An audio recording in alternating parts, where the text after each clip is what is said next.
Well, hi everyone. Brad Tonini here from the Trusted Advisor Selling Institute, and welcome to our webinar today on how to create the 7 must-have sales processes, tactics, and I guess habits that are going to enable you to get success in the next year ahead. This is a power pack webinar. We're going to cover a lot of stuff in a very, very short period of time, but I think you'll find it'll be invaluable because I've really always wanted to put together something that just condenses a body of work into 7 keys, I guess, or 7 processes that if you could master them, I'm absolutely sure with my work I do with salespeople out there that these things are the things. Sure, there may be others, but these are the things I know that are really going to make a huge amount of difference to you in your leveraging of your sales out in the marketplace. So somewhere between 30 and 40 minutes is usually what I guarantee. Let's get down to it straight away and talk about these ideas in terms of how to create 7 processes. So I'm going to share my screen with you.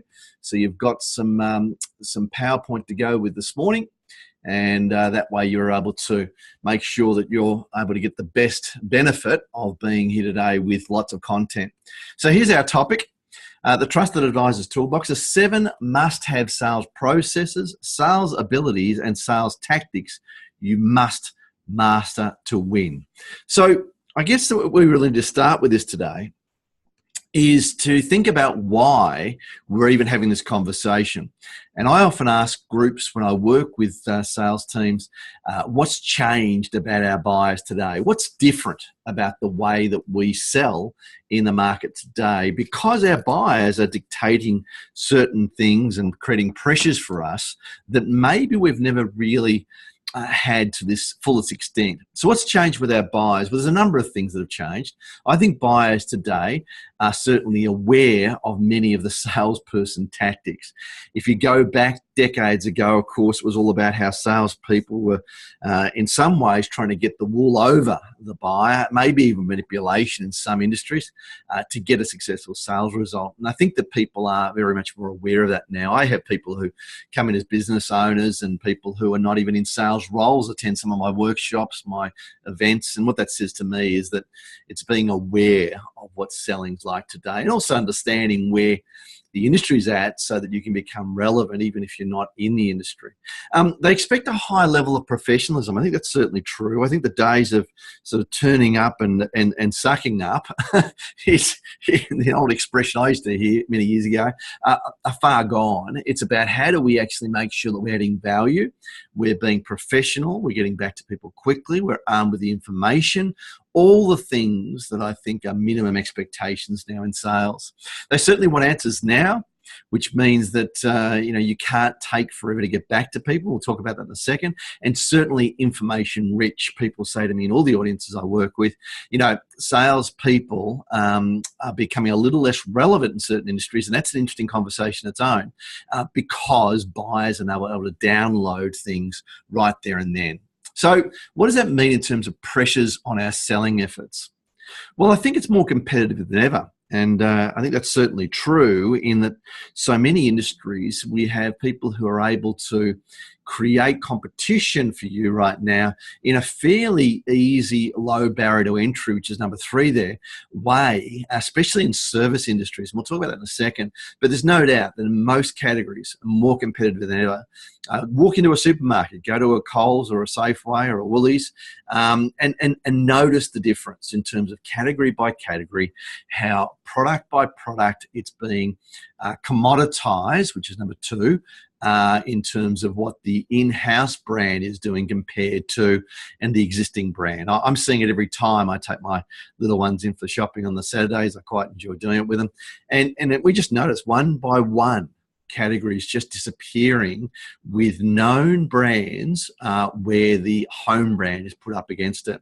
There is no doubt there's a desire to commoditize, and I see this everywhere in business to business. I was only thinking about this in terms of a client of mine that sells into local government, and they said, Brad, really at the end of the day, we're asked to submit our offer on spreadsheet, fill in the dots. I'll fill in the gaps in the spreadsheet. No meetings are really required. a brief goes out, which is basically the incumbent's outline of what they do. So, of course, they're at a massive advantage. But we're commoditized. We don't get a chance to even talk to them. Now, what that means is, of course, we need to make these decisions as we go along as to whether or not we want to play in that game. Because not everyone's doing that, but certainly a number of buyers are. Low barriers to entry refers to service industries, people who are putting up a shingle today and calling themselves whatever they want to call themselves, and being able to promote themselves through social media, web, and other selling efforts without it having to be really a huge expense to get into the marketplace. I mean, you can have your logo, website designed, newsletters, everything else for just a fraction of what you used to have to do years ago. A requirement to be ultra responsive. I think buyers are wanting this desperately. If you want my business, get back to me quickly. I think back to the old days when I started selling fax machines. You used to send out your fax to the customer and say, you know, here's your quote and everything else, and that's all gone now. If you're not back to them within the hour, sometimes even faster, with your quote or your outline of what you're trying to do, they are seen that as being not keen on your behalf to get the business. And the last one is getting time with the decision maker. And I think we're talking about getting through to the decision maker, but also getting to the point when you're getting to the decision maker. So what that means is how do we really look at this idea of creating processes that we know will make a fundamental difference to our success rate out there right now, not just activity, but our success rate in building our sales base. One of the things I've noticed in the last 10 years is this great desire for people to jump on every social media, promote themselves, send out certainly things in bulk email, and just flood the market with a whole heap of information that may not be really relevant nor mind-boggling, and that is in some cases called selling. In other words, salespeople who say, but I am selling, I'm on social media, and that's social selling, that's connection selling, that's not selling. What we're talking about with selling is we're talking about the game of influence, our ability to influence our buyer to create a win-win result, and that's trusted advisor selling. And the whole idea of being a great salesperson is being able to, yes, attract people into your funnel, but that's only the start of the process. And I can't believe the number of webinars and other newsletters and posts I get which are talking all about fill your funnel with social media. And yet that's only part A. There are literally B, C, D, E, and so on and so forth to be able to create a sale. So this is our conversation today in terms of how do we create those processes that will make a fundamental difference to how you sell and you get successful results. So I've called them the must-haves in your selling toolbox. Grab a pen, because you're going to want to make a note of these 7 and then go to work and start implementing and thinking about what you can do right now to make these really hum for you. Here's number 1. Let's get to work. An ability to sell difference over your competition. I'm seeing this as fundamentally a minimum requirement in the market now, that you must be able to identify what your competition do, how they do it, what their offers are, and to be able to sell your difference over them to the buyer.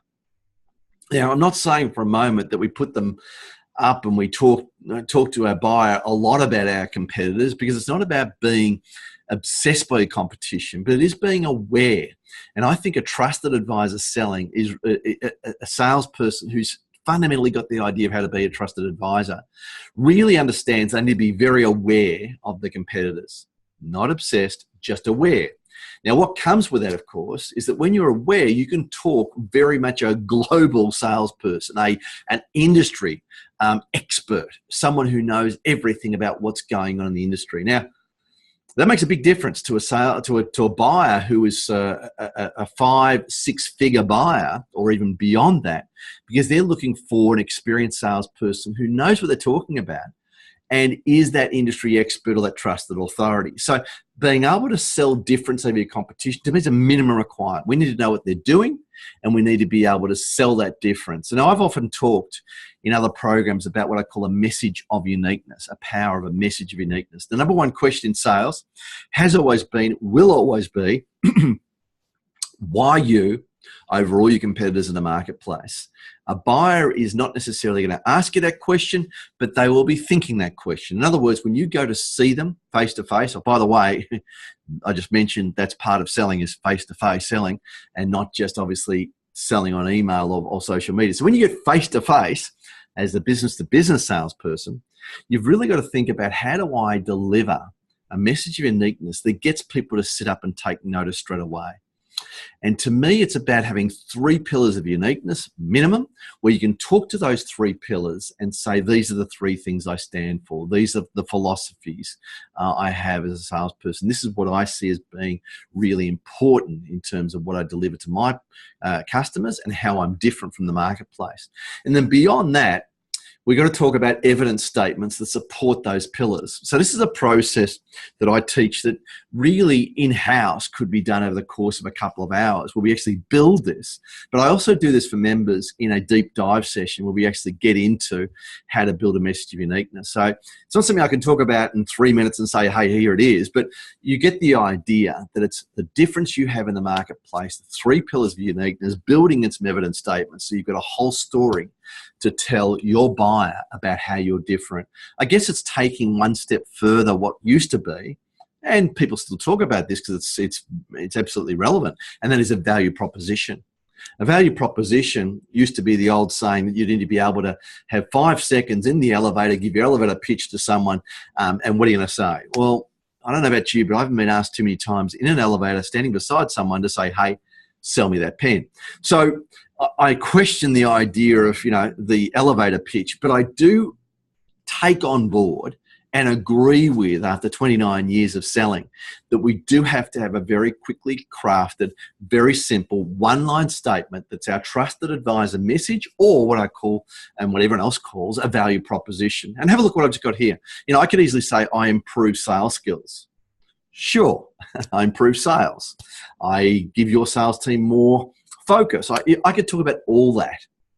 But if I say something like that bottom statement, I or we dramatically increase sales and the lower cost of acquisition. In other words, your ability to get customers at a lower cost of acquiring every one of those customers.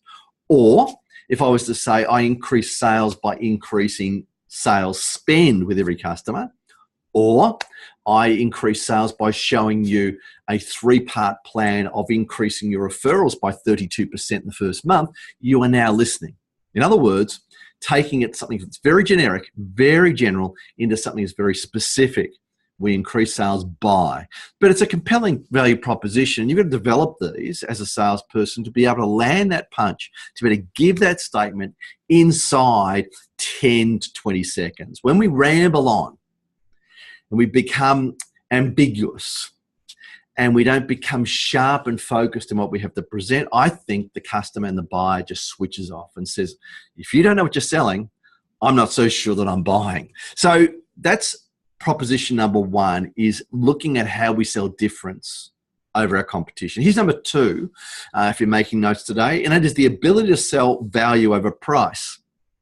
Now, with the conversation I had previously around commoditization, there's no doubt that our buyers are commoditizing everything we're doing out there, which means that we need to be able to really have that conversation, or put into the conversation at some point on email, face-to-face, follow-up, phone, whenever we're in opportunity with our buyer, about how we provide value and not just a better price. See, trusted advisor selling was always founded on the idea, as far as I was concerned, that we don't sell on price, because the low-cost producer is always going to win. In other words, it becomes a race to the bottom. And I saw this in the executive diary industry when I was had my business for well over 15 years, and we had a great staff and a fantastic product and everything else. And I could see the writing on the wall that we had to move on from this industry because it was a race to the bottom. And I was very fortunate to be able to sell at the top and get a great price for my business. But the fundamental thing here I'm saying is that over years, I'm sure that would have dissipated that price had I not thought about how I was going to differentiate and sell value. Very hard in the industry because it was a race to the bottom. How can I produce 1,000 diaries to the marketplace at a cheaper price than my opposition? So when you get into a low-cost conversation, it really is a race to the bottom. You don't get any value. There's no gross margin, and the account is typically not worth having. So how are you selling value over price? Well, there's a few ideas that I thought I'd give you today about some of the things you might want to think about. Number one is discounting just doesn't make sense now, long term, and never has. At the end of the day, who wants to have a $100,000 client that you're producing at 3% margin? And you may laugh and go, well, no, you would never do that. Well, I can tell you right now, I've seen people in my consulting world that are probably not too far off that. Hundreds of thousands of dollar contracts where they're barely making 10%. And you work it out. You go, wow, that's really very, very little in terms of margin. Is it worth having? Because you look at the resources in the place. You look at the number of staff you have to employ, the people you have to engage, the service standard going out to the marketplace, and wow, there's not much left over. So discounting just doesn't make sense. I want to talk quickly about our mindset to selling. We'll go through that now. And the idea of the ways that we've got to create value in the marketplace and building a solution. So there's a few things here that I think are all pretty important under that heading of selling value over price. Discounting doesn't make sense. Having a great mindset to how we do this, the ways in which we create value, and building a solution. So let's talk about the mindset. I think we're in the business of transformational versus transactional. When we get into a transactional conversation with our client, what typically happens is that they are looking for product, price, product, price, product, price. We need to muddy the waters, as my dad said, a great salesperson. He said, always muddy the waters, Brad. Make it very, very hard for them to make a distinguishing difference between you and your competitors in terms of what you have to offer in your package. In other words, make it muddy. I've always taken that on board and think that's absolutely true. In other words, the more muddy you make your proposition around what it actually has as part of it, the harder it is for them to compare with your opposition. Now, that doesn't mean that we're unambiguous about what we're offering, but putting a lot of things in your solution where it's hard for them to deconstruct that and go, you know, that equals this, that equals that, that equals that, means that the commoditization is a lot harder for your buyer, and that's what we want to do. We want to make it so hard for them to commoditize what we do. Transformational versus transactional, differential over features. In other words, not just about the features of the product or service, but how do we make sure that we sell differential that is transcending just the features of the product? It could be that there's a service standard involved. It could be that we have a family business that's been running 37 years. It could be that we have the most innovative or unique solution in the market because of X, Y, and Z. What are the differential points that make us different from just the features of the product or service? We get very caught up in features and benefit selling. You've got to get away from that. Expertise over products and services. If you sell a product, move it into an expert message. If you sell services, move it into a product. Now, that's not unusual, not new. People have been talking about that for decades. But it's so relevant today when we're talking about being an expert and selling trusted advice, is that we need to be able to look at how we move from product conversation to expertise conversation. So we're selling a product that is a tangible product. Well, there's got to be all the things that go with that in terms of all the things we offer: service, backup, promote our ability to know the industry, our own ability to be able to sell and put together a solution, 30 years doing what we're doing. All those things are expertise statements. And the same thing when you're selling services is that you need to be able to put that into a product. So in other words, any service you're offering, I think is really important to give it a product name. The Trusted Advisor Selling Institute was born that way. Trusted Advisor Selling is born that way. The sales team transformation process is born that way. In other words, I could say, oh, I've got 5 steps to move your sales process or move your sales team to this point. That's nothing like the sales team transformation process. So moving expertise into products is really important too. Now, there are three ways I think we have to add value when we go and see a client that moves it from a price conversation to a value conversation. Here's three distinctions for you to think about. I think the best salespeople I ever see, acknowledge, coach, mentor, or go out in the field with never arrive at a client's office or shop without a clear idea of how they can add value by moving the buyer closer to their goal. I need to slow this down and get you to take this in, because this is a really important statement. It's something I hadn't thought about for many, many years, but it's just become so relevant to me now in thinking about this and doing work with salespeople in the field, is that we've got to do the research, the prep, the knowledge stuff before we go out. That's a given. Do the work. Now, when you're out there doing the appointment, having done the prep work, I think being very clear about what the client's goals are, their desired states, what they want to use your products or services to do to create a better world for themselves is fundamental in terms of how you sell and go to that next meeting. In other words, if I know that one of my clients wants to increase conversion rate from 17% to 25 or 30%, then I've done the homework before I go into that sales meeting or mentoring session or coaching session. It's going to make a big difference if I can talk to that all the way through the meeting about how we can increase conversion. If I don't do the work, if I don't do the research in advance, if I don't get my head in the game, chances are I'm going to be talking about something that, yes, is relevant, but it's not as relevant to the goal of conversion. Here's number two, at the end of the meeting. This is just as important. I'm going to get you to think about why this might be important. Never leave a client's office or shop without reminding them of the value you created and the difference the next steps will make. So what do I mean by that? Well, just take that in for a second and have a think about that. Why would you want to remind the client or prospect of the value you just created with them and how the next steps will make a big difference in terms of moving towards their desired state? Well, perhaps you might have thought of this. At the end of the day, clients need to be reminded of what we do to provide wonderful service and outcomes to them. Why? Because it's a murky, muddy, fast, soundbite sales world out there now. And what that means is that if we don't constantly remind our buyers as to what we're doing for them and how we're doing it for them, they may just get blinded by the next shiny object that comes along and they go, oh, I'll go with this person now because they're giving me some love. So it's really important that we keep reminding our buyer all the way along as to why we do what we do, how we move them towards their goal, how we're outcome driven. And the third one I've popped in this deck is that at the end of the day, we have to not undervalue expertise. And I think this is something I often say to salespeople. If you've been in sales for 20 years and you know the industry back to front and you've dealt with a number of different companies, you've worked with a few different operators inside the marketplace, you've taken years to develop expertise and probably a ton of money to be able to get to that point. If you think about personal development days, reading you've done, sales calls you've done, you've put a lot of time and effort into it. So don't undervalue that expertise. And I see people doing this all the time. They undervalue what they know. And if we do that, I think we're adding value to the customer. And here's the final point I want to make about value versus price, because this is a really big body of work that we could talk about for an hour easy by itself. But the last one is sell the lowest total cost solution by developing a price justification model. Let me just explain it to you for a second.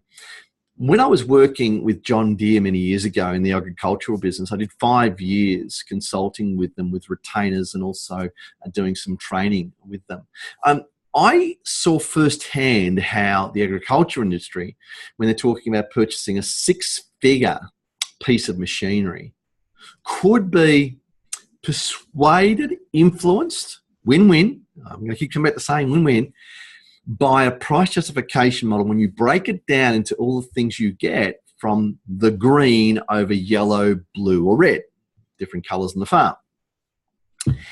And when you put to the commercial contract corporate farmer the idea that there's resale value involved, there's running costs involved, there's genuine parts involved, there's service involved, there's me involved in terms of expertise.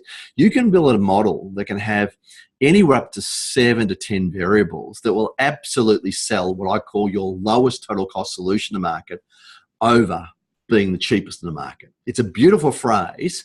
I'm not going to be the cheapest, but I'll be the lowest total cost solution in the market. Beautiful phrase to use in selling value over price. All right, here's number 3 out of 7, an ability to map out your sales process to increase conversion. Fundamental. Most salespeople I say, if I'm in the car with them, I'll say, hey, tell me your sales process. Tell me your steps involved in a sales call. Tell me what you're trying to achieve from each sales call in terms of where you want to take that buyer. And a lot of people are very, very scant on their detail about how they go about that. So I think a sales process to increase conversion is fundamental. And you know, this is, again, a body of work that could be a whole morning in itself. But I'm going to cover 3 fundamentals, not the only fundamentals, just 3 fundamentals. I call it the ACE of sales, the ACE of sales. How do we become an ACE of sales? Number 1 is the A, and that's the attract phase, the attract phase. Now, the attract phase is what I call the introduction courting phase. In other words, our ability to be able to attract new buyers into our pipeline, new buyers into our world, put a hook out, I guess, in some ways, and at least bring that buyer in where you're having a conversation. Sure, not everyone's going to be a good buyer, but you've got to be able to attract through multiple streams of opportunities, okay? Now, there are 3 fundamentals about this that are really important. Number 1 is a focus. And I say a focus in terms of a commitment you've got to be making to how many you're going to be putting in your pipeline, what your funnel looks like on a regular basis. What's the focus on a commitment to that? Number 2 is source. Where are you going to source those leads from, and how many sources do you need? Now, I've always worked on the basis of at least 3 to 5. At least 3 to 5. You could argue more than that, and I've got something I'll show you in a second which shows up to 10. But you could actually create multiple, 5, 6, 7, 8, 10, through social media, seminars, webinars, books, prospecting, canvassing, boiler room calls, whatever it is. Source of where you're going to get your attraction from. And the third one is nurturing. And this is where most salespeople do fall down, is they actually take on a prospect, put it in their funnel, and they don't nurture it very well. So you've got to be able to nurture and go back to that person and look after them. The second phase is the conversion phase, which is the agreement phase. In other words, our ability to get agreement. And there's 3 things I've always talked about with agreement. Number 1 is how we stimulate our buyer in the sales call, how we demonstrate what we do, and how we activate them. Some stimulate, demonstrate, and activate in the agreement phase of the conversion of the ACE. Now, this is a whole game day process in itself. I'm going to come back to this in just a second. The last one is the E, which is monetizing phase. And the monetizing phase, we look at, again, 3 things. 1, repeat customers. So in other words, when you have a customer, the third part of every sales process in a macro sense, not just game day, a macro sense, is you've got to build a sales system that monetizes over and over again. In other words, renewals, repeat custom, people who keep coming back, service every year, whatever it is, repeat business. The second one is ascension, or ascending them. Now, what I mean by ascension is you bring someone into your world and you've got to have something that's the next step up, the next option, the bigger package, the VIP, the platinum. There's got to be an ascension program. And the last one is referrals. In other words, monetizing your current client base by referrals and getting referrals off that client base. Always asking the question about other people they might know that have a need for what we do. So that was just macro ACE. And I'm going to come into game day in a second, which is the conversion part. So number 4 is our ability to create impact in our game day meeting. In other words, when you turn up and it's your moment of truth and you're in front of the buyer, how do you hold yourself? How do you get them engaged? How do you influence? How do you persuade? Again, not manipulate, persuade in a win-win way. Well, I think that every sales call has a rhythm to the sale, a rhythm of the sales call. And what I mean by that simply is that There's an energy attached to how that rhythm of that sale goes every time we're in front of a buyer. You know, when we go into a buyer who's asked us to be there, it's a very different sales call from someone who we have sort of got ourselves into through the gatekeeper. The person who's invited us, that's a different ball game, because people want to see us, want to know what we've got to buy. They may have been referred. It's a very different rhythm to the sale. When we force our way in to be able to create that meeting and create that appointment, that's a very different rhythm too. You're always trying to create a way of stimulating them. So there is a rhythm to every sales call that goes up and down. And what I mean by that is that you start with a bang, you get them involved, you ask questions, maybe it goes up to here, and all of a sudden the energy drops off a little, and you've got to get it back up again, it drops off a little, you've got to go back. And that's our job as a salesperson, is how we develop the rhythm of the sale. So a sales call is all about stimulate, demonstrate, and activate. How do we open the conversation, build rapport, move into demonstrate phase, which is really what you're there to show them and say what you do. And the last part is to activate them. So the rhythm of the sale and a game day process, mapping out the steps of a sales call. Number 5 is your ability to influence and persuade with the art and the theatre of the sale. There is no doubt with the new selling, social selling, we have lost the ability to be able to influence through the art and theatre of the sale. Every time I run my topic at one of my breakfasts around the art and theatre of the sale, it always, always, always sells out. Why? Because people just want to know how to. It's been lost. For some reason, it's not been passed on where people are going, oh, no, just you send out emails now. No, you just link in. Sure, you do all those things, but where's the art and theatre when you get in front of someone? A very old adage, a very old piece of sales training, I guess if I go back decades now, is the emotion logic principle. In other words, people buy an emotion and they justify with logic. In other words, emotion makes people buy. Logic sort of just makes them think about the fact they've got to go out and get something at some point. They've got to go and shop for that thing, but they'll buy emotionally if you are connected to them. So the thing is, how do we actually create the connection point? And I think the theatre of the sale comes down to our ability to have feelings about what you're offering. In other words, they feel pretty good about what you're offering. Rapport is absolutely a big part of that, and stickability. In other words, our ability to create stickability where they go, wow, I remember now what you said about that because you demonstrated that to me. So we've got to be able to use art and theatre to make ourselves more stickable in the market. Now let's have a look at some of the ways we can create theatre, and there's a ton of them. These are only a short little grab bag of ideas for you. Storytelling, big part of it. Sound bites, our ability to give one-line phrases. Frame ups, our ability to summarise very quickly at the start of the appointment exactly what we're going to be covering today. Questions, demonstrations, how you demonstrate your product or service. Words and phrases, and scarcity. In other words, not having too many of what you have to offer, which means they actually want it more. So, without talking about theatre for the whole of the webinar today, I just think just touching on these things are really important to understand what it takes to be a great salesperson in terms of creating great art and theatre. And these are just a summary of some of the ways we do that have been lost in the market today. So number 6 is your commitment to increasing leads and opportunities in the pipeline. And fundamentally, what we've got to be conscious of is that a salesperson who is a great rainmaker, or a great trusted advisor rainmaker, totally understands that you never, ever stop generating leads.